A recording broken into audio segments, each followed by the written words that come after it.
Avant d'accueillir nos auditeurs pour leurs petites annonces, on va passer 2-3 minutes avec Laurent Cypria. Vous le savez, il est parti depuis la semaine dernière pour les rencontres des jeunes européens. C'était au Parlement européen à Strasbourg. On va faire un petit bilan de ces 2 grosses journées, 8 et 9, ainsi que du week-end. Bonjour Laurent.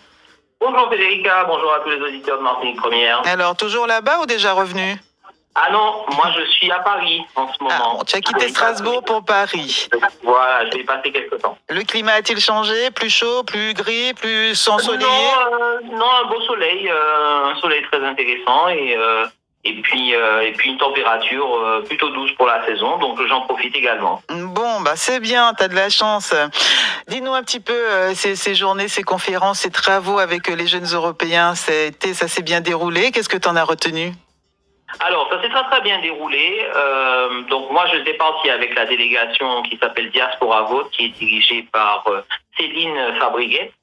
Donc c'était une délégation très soudée de personnes d'origine différentes, donc essentiellement de l'Afrique, du Maghreb et également du Moyen-Orient. Donc ce que nous avons fait, c'est que nous avons élaboré un atelier. Donc nous avons eu un espace de conférence dédié à cet atelier sur la lutte contre le racisme. Et cet atelier a été, perturbé, et il n'y a pas d'autre terme, par des groupuscules d'extrême droite qui sont venus participer à cet atelier pour un peu foutre le bordel. Ça a très bien réussi et ça a donné lieu d'ailleurs à un article qui est sorti dans le journal du Huffington Post, que vous pouvez retrouver en ligne facilement. Donc on a rencontré à la fois ce que j'appelle les mouvements progressistes, mais également des mouvements conservateurs, pro-Marine Le Pen, pro-Éric Zemmour, qui sont vraiment venus utiliser cet espace-là comme une tribune dans l'objectif de faire passer leurs idées.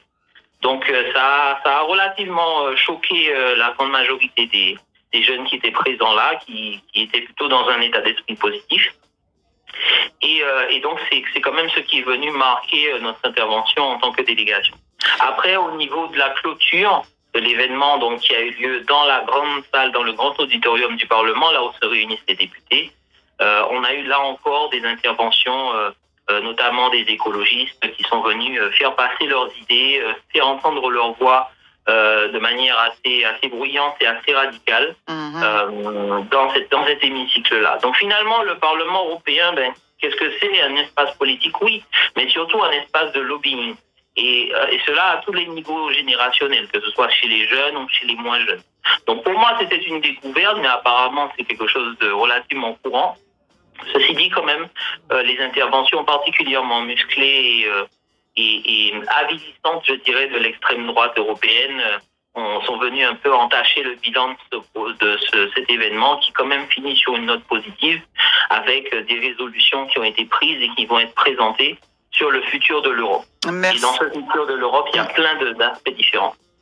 Merci Laurent. Eh bien, ça s'est bien passé, pas trop bien terminé, mais bon, on imagine que ce qui a été dit et présenté sera retenu par les personnalités, les hommes politiques et les décideurs, et que cette Europe, vous les jeunes, vous continuerez à la voir, à l'envisager, à l'imaginer, à la concevoir, avec évidemment le plus de pacifisme. 8h49 minutes. On t'attend au retour au pays. Profite bien de Paris, mais reviens-nous en tout cas en forme au pays, pour pouvoir continuer à partager et à faire entendre un petit peu plus haut, toujours, voire même ailleurs, à l'international, la voix des Martiniquais et Martiniquaises. Bonne journée, le Parisien. Bye bye. Bye.